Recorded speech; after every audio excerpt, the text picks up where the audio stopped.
Thank you, Roxanne, for inviting me to do this. My name is Ronnie Chappell, and I'm an alcoholic. My sobriety date is February the 3rd, 2020. I've had a few of them, but this has been the best one. Glad to be here. I've had a pretty emotional day today, talking with my brother and a few things, but nothing that would lead me to a drink. I just got one little thing I'd like to read that my sponsor, present sponsor, brought to my attention when I first took him on as a sponsor. It comes out of the big book, The Doctor of Nightmare. It is the most wonderful blessing to be relieved of the terrible curse with which I was afflicted. My health is good, and I have regained my self-respect and the respect of my colleagues. My home life is ideal, and my business is as good as it can be expected in these uncertain times. I spend a great deal of time passing on what I have learned to others who want and need it badly.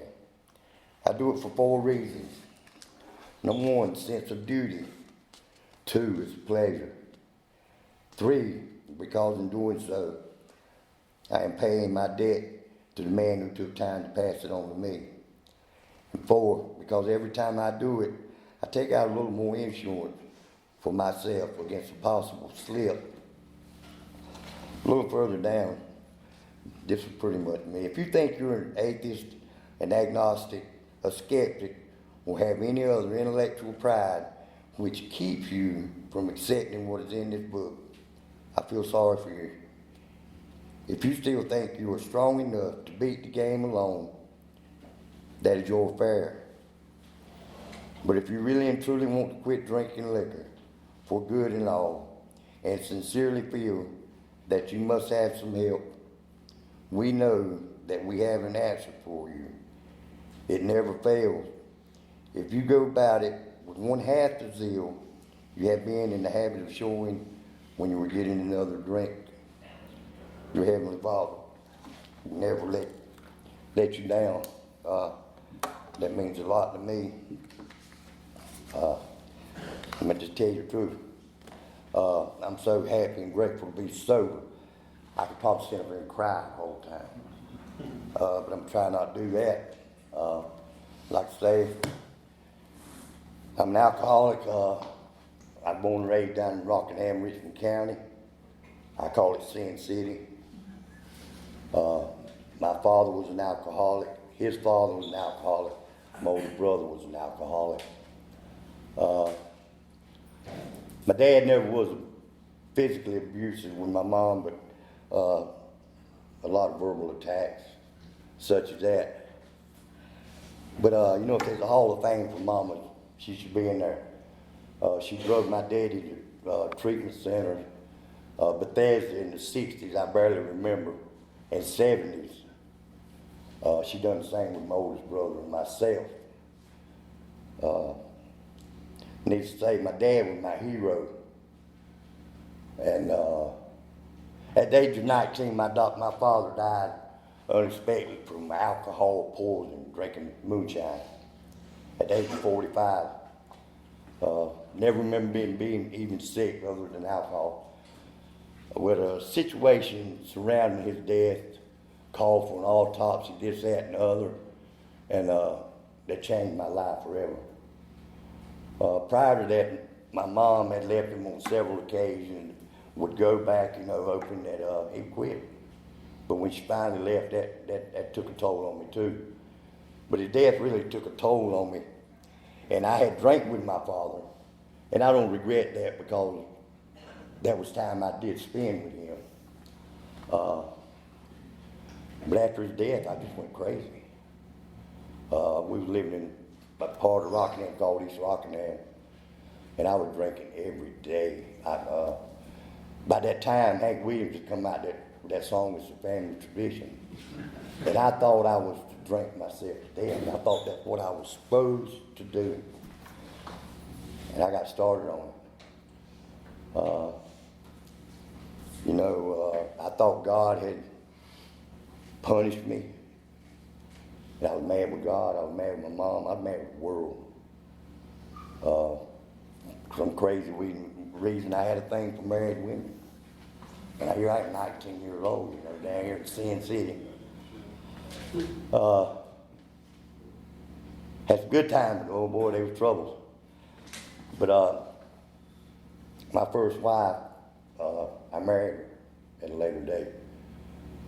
But I remember her husband bringing her to my mom's house and leaving her and 2 kids on the doorstep. But I went on to marry her. She had 5 brothers that hated me.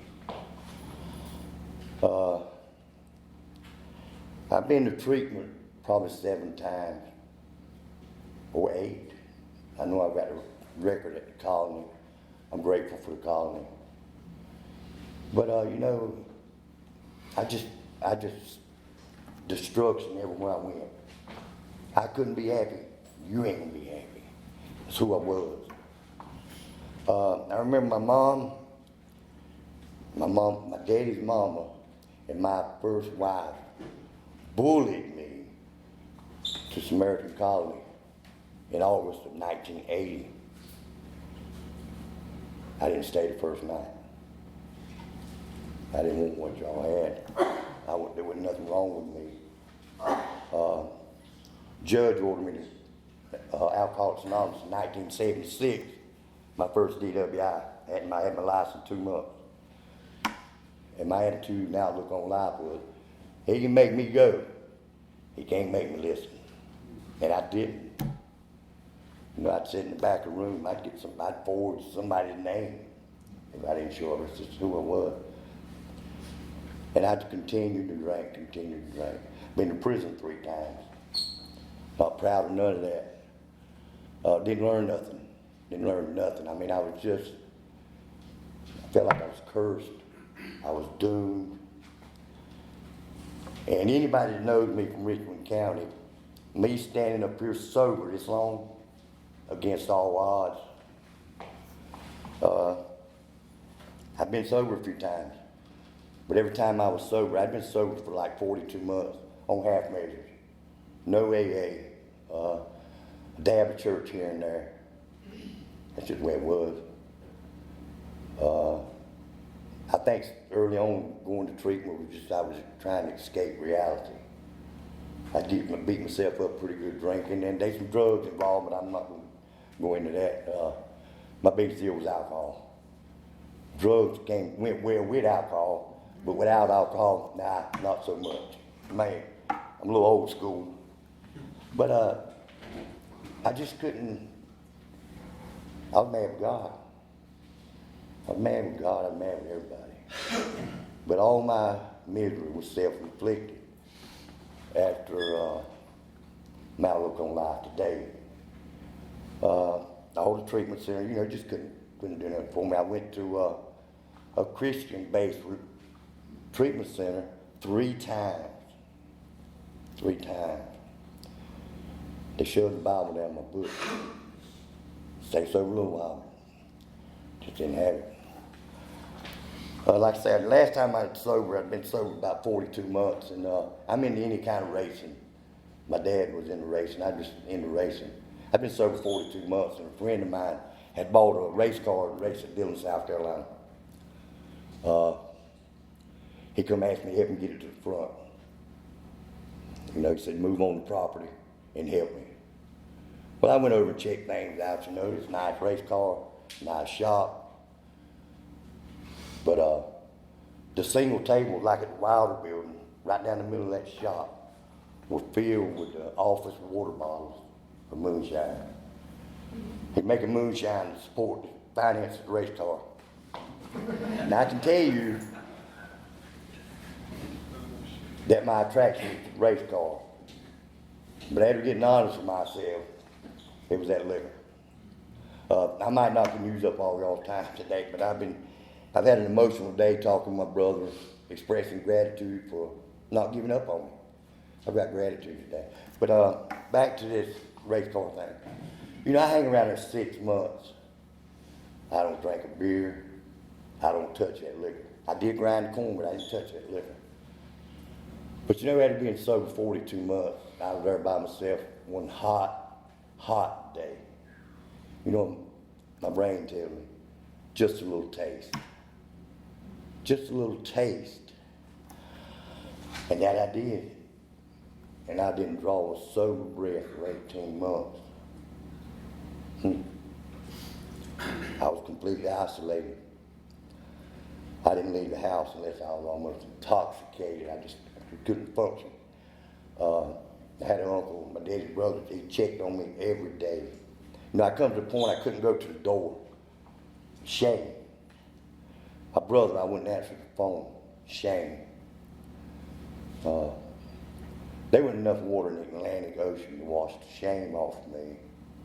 But these people that helped me, and I was too sorry to even respond. You know, and I'm not going to spend much more time on this horror story. I want to get what happened to me. You know, I'm supposed to tell you what it, in a general way, what I was like, what happened, and what's today. You know, there's just so much stuff changed for me. I've got the best sponsor in the world. He got a sponsor. I got a lot of sponsors. But on February 3rd, 2020, I'd had enough. I was there by myself. I didn't want to live no more. Didn't want to kill myself.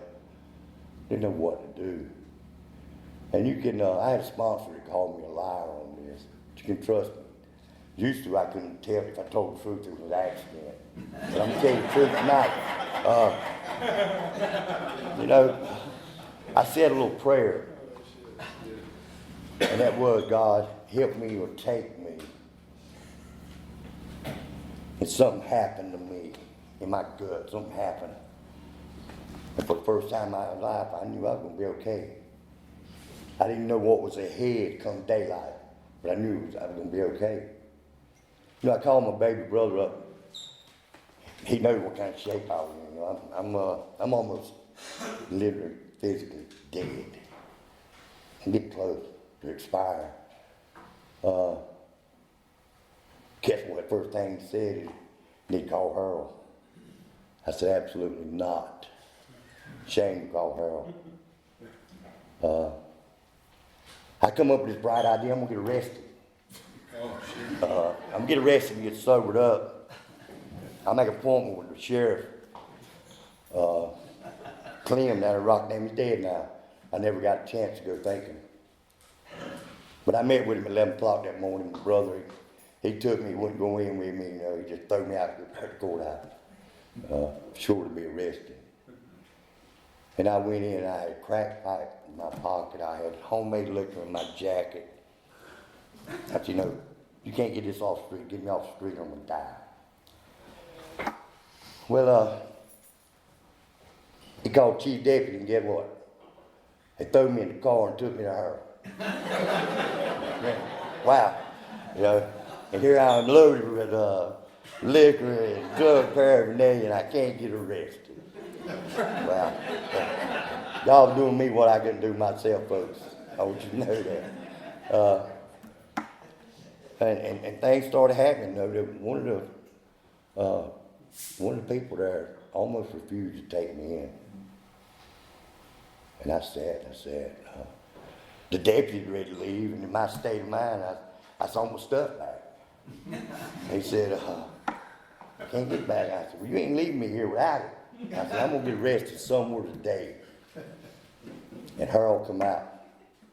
And he said, Ronnie, I've known Harold for 40 plus years. He said, we're going to take you in here and help you. But you got to give me your word. You'll go to a recovery house. I give him my word. I give him my word. You know, I live a mile from the treatment center of my home. I really got in there. You know, Robert Smith, I remember him telling me there's something different about me. But I went through the program, you know, when it's getting close to that 28 days, why am I going to a recovery house? I live a mile from here. I got a place paid for. Why am I doing this? So my brain's really crazy. But I did. I kept my word. Thank God for that. But you know, backing up, Christmas 2019, I was over with my baby brother. He's never drank. And I asked him, why didn't you choose to drink? And I never thought, he said, I remember Daddy running his hand through the front door at Christmas when Mom had locked him out, blood everywhere. And my baby brother had never drank. That's God. But, at Christmas, I'm on the porch, carport, drinking that moonshine. He didn't allow liquor in his house. And they were literally passing the basket in the house, his family, my family, his wife's family, taking up enough money to bury me. I was that close to death. I got a call and I weighed 118 pounds. It was awful. But I was like a buddy of mine sitting here, I heard him say at a meeting, I was that person that should have been posters with me all over the country. Don't let this happen to you.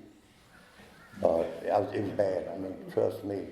But the grace of God and the program Alcoholics Anonymous, good sponsorship, wonderful friends. I'm sober today. But I went to recovery house.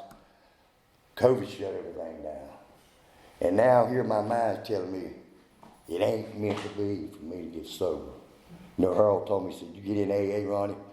He said, I know you. If you want to stay sober, you got to get in the middle and stay there. Do what I'm doing right now. And here God doing me what I couldn't do myself again. They locked the doors at the Wilder building. I hadn't been here a week up here at the recovery house. And I met Ray. If any of y'all know Ray. He looked at me and said, son, I think you really want to get sober. And he met with me on the porch at the Wilder building twice a day till the building was up back up. I guess I'd been sober 6 months maybe when they opened the building back. And we had to wear masks. I come over here to a meeting and they asked me to read. I'm about 6 months sober now. And I'm still such a mess that I literally had to take my upper body weight, and pin the tradition to the podium to get them to be still where I can read it. 6 months sober. But I knew this could work if I'd done what I was supposed to do. I couldn't get away with half measures. They had given me a temporary sponsor from Rockingham, and I knew it. It didn't work out too good. His addiction was different from mine. I'd never seen this guy turn up a can of beer too good. So that didn't work out too good, and I got another sponsor. He got drunk. So my sponsor was with me tonight. He's a brother to me today. But I got involved in AA, and I went to meetings 2-3 meetings away a day. Some of the guys at the recovery house would get pissed with me because I was taking in so many meetings. And I said, look, I'm trying to get me sober. This thing has had me in the headlock for 40 years. I can't get away. But, I tell my sponsor, I used to avoid, even if I was made to go to AA, I would avoid even a chance that it might help me. I fought it. I fought God. I fought it. But the very things I fought for all them years, I do on a daily basis. My sponsor convinced me that I don't even have to pick up my book in the morning. He sends it to me every morning. But I do this every day. I still do 90 and 90, getting close to 4 years sober. But I rely on AA people, and I rely on God. But during the course of this, it's had ups and downs. And after reviewing, I've done a lot of thinking today, and my problem with God was not that I didn't believe in God. My problem was I did not trust that God could get me through this. I trust everything I do in the daily life to God. On the way over here, my sponsor said, God, you're going to be okay. God didn't bring you this far, drop you on the head. I called my brother this afternoon, At a meeting this morning, it was gratitude meeting. And I called my brother and, told him where I was going tonight.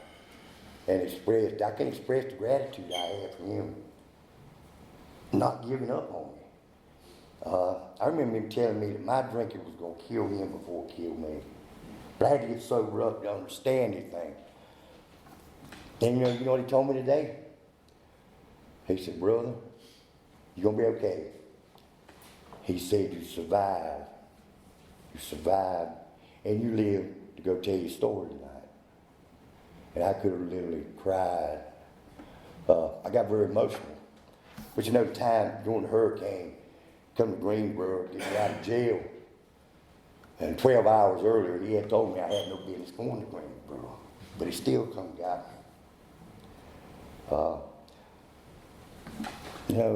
I've had some terrible things happen in life. It's not God's fault. And I learned in the AA meeting one morning, once God puts a period on it, I don't need to try to change it to a question mark. But I had to get in the middle. And I learned, we all in the same boat fishing in the same hole. My life is unrecognizable today. I made amends to the people I could.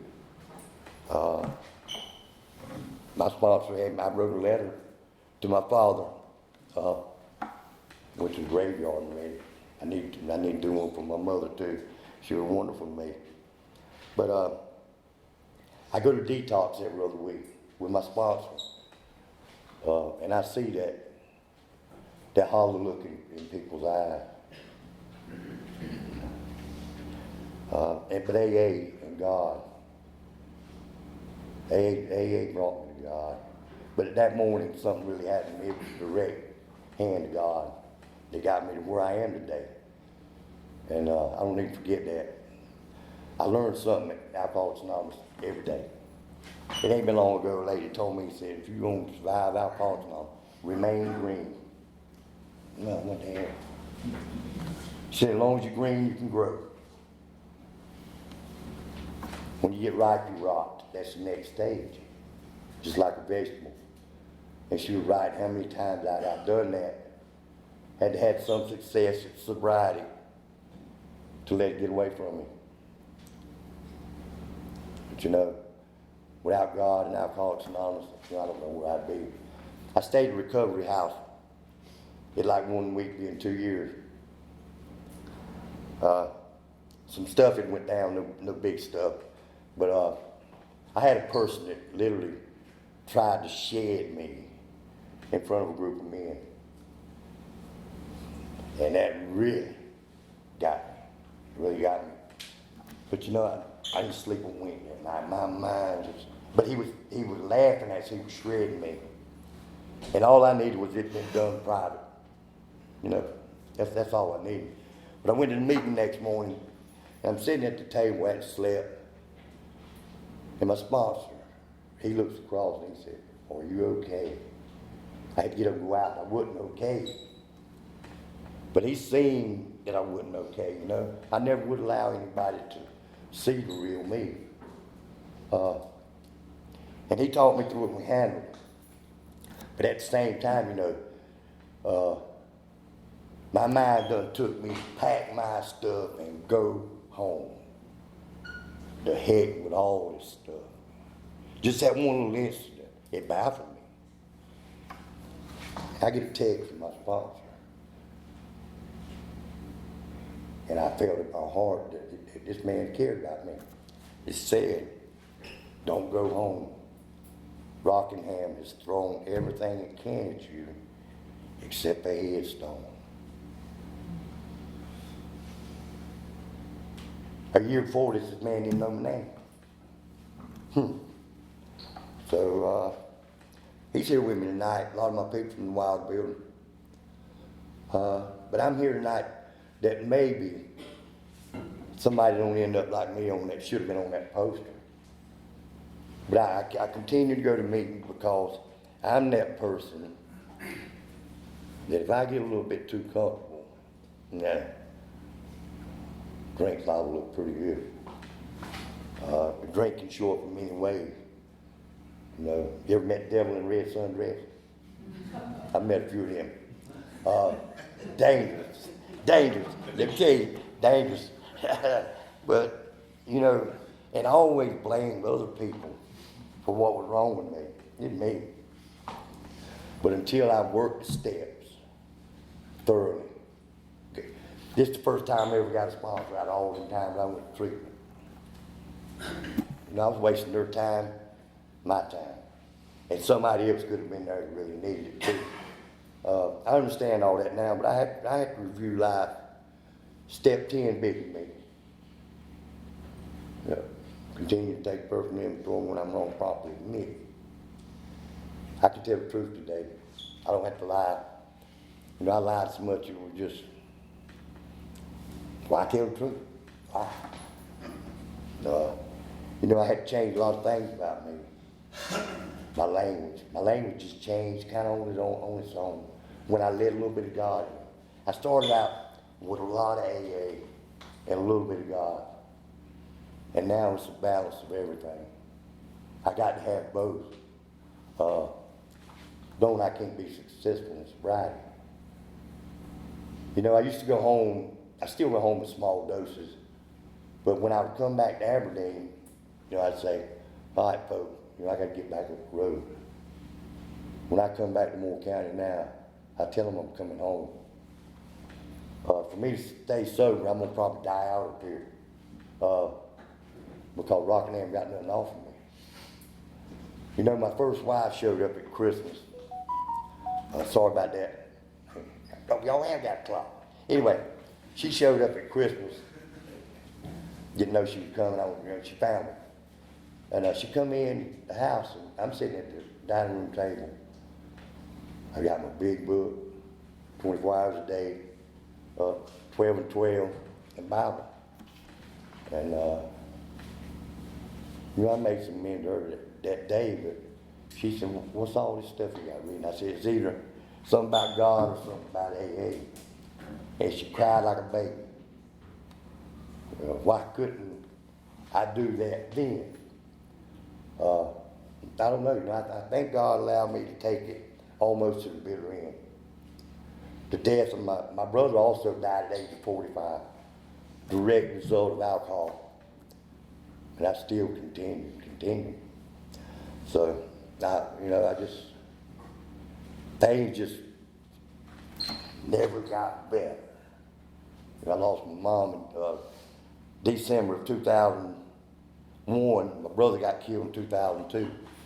I remember my uncle saying, boy, can you stay sober through your brother's funeral? And I did. And I covered everything up with alcohol, everything. But you know, I got in here and listened to Earl, got me a wonderful sponsor. I see my sponsor every day. I don't talk to him every day. I see him every day. What a blessing that is. You know, I always thought a sponsor, the reason I rejected sponsorship is I don't need somebody to tell me what to do. This guy don't tell me what to do. He suggests what to do. He guides me through life. And he's just a friend like I've never had before. I got the flu and this man's over every day bringing me medicine. And he said, you know, get off the book, go to Dr. Ronnie. Well, I did, and I got better. So I'm a miracle standing up here tonight. Direct hand of God. I talk to God throughout the day. If I'm traveling, I ask God to get me there safely. If I'm doing no go across town. I don't go to church. You know, I come from Southern Baptist people, and when I was coming up, church, you know, you do right, you're going to hell. And God, in my understanding today, as long as I try and do the right thing, I try to help somebody every day, if it's just a little something. I've got a few people in treatment. I helped a friend of mine get him a new place to live today. Just the little things in life. I'm so glad to see my wilder people here, because I don't get on this side of town too much. But anyway, I'm here sober. And I don't know what else I can tell you except, like my sponsor, trust the process. I never trusted the process. And I didn't trust God. There's a big difference in believing in God and putting your trust in Him. What a wonderful gift to have received that. That's a key role in my sobriety. When I got picked up 2 years, my sponsor asked me, "Man, Ray, what you gonna say?" Nah, I don't know what I'm saying. And the fact is, people in Alcoholics Anonymous love me sober when I showed up here without a desire to live. I have recovered from a hopeless state of mind. Man.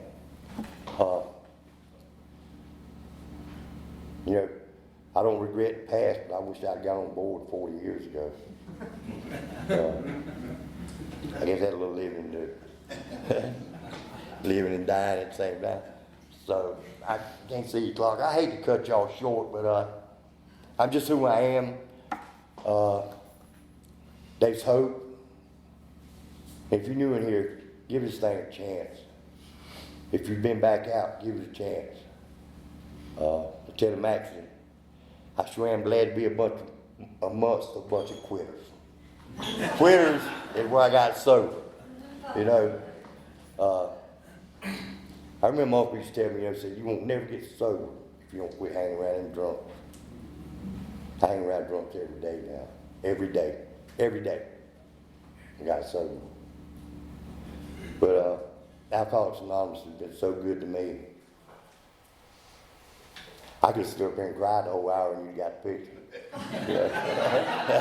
But I tell my sponsor on the way over here, I used to duck Earl when I'd see him around home. I'm glad to see him these days. He's glad to see me. But he gave me that one last chance. That one last chance. Like I said, I weighed 118 pounds. February 3rd, 2020. But I look like a grub worm with slung out of it. And now I consider myself approaching old age. And I'm 200 pounds, 10 pounds twisted steel. No, listen, I love y'all folks. And you know what? I'm shut up. I'm just so grateful. Yes. It's just amazing what the program Alcoholics Anonymous does. It saved a wretch like me. God saved me from me. I can't blame nobody for what's going on with me. But I've learned that, alcohol was just a symptom. I had some problems that I had to clean up. And with good sponsorship and staying in the middle of AA, I've learned how to handle these things. Hope and pray, there's nothing ever caused me to take another drink. Man, woman, or beast. But I got to stay in the middle of this. This is where people love me, sincerely love me, for who I am, and who I was.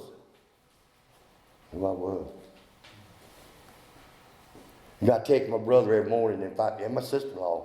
That's amazing. But if they don't hear from me, they go to check it. Make sure I'm okay. They used to didn't want to see my number come up on their phone. I'm just grateful to have found sobriety. I don't never think I would have gotten sober in Richmond County. I'm not blaming nobody, but like I say, a lot of them devils with red sundresses, so-called friends. There's one person checked on me. He's supposed to have been a friend since I've been up here, going on 4 years. And that was in the middle of the night, in a drunken stupor. Wanted my address to him see me. I didn't give him my address. No. I had, like Earl said, I had to change everything except the Social Security number. Might ought to changed it. But I made you keep that. Listen, I love y'all folks, and I hope somebody gets a little hope out of my story because I'm a miracle. I'm a miracle. And what a blessing to be living sober. And be it, my brother said, you know, you lived it, you survived it, you got the opportunity to go tell about it tonight. And he assured me that it'll be okay. I love y'all and thank y'all. I hope you're satisfied. Not because you thought. Thank you.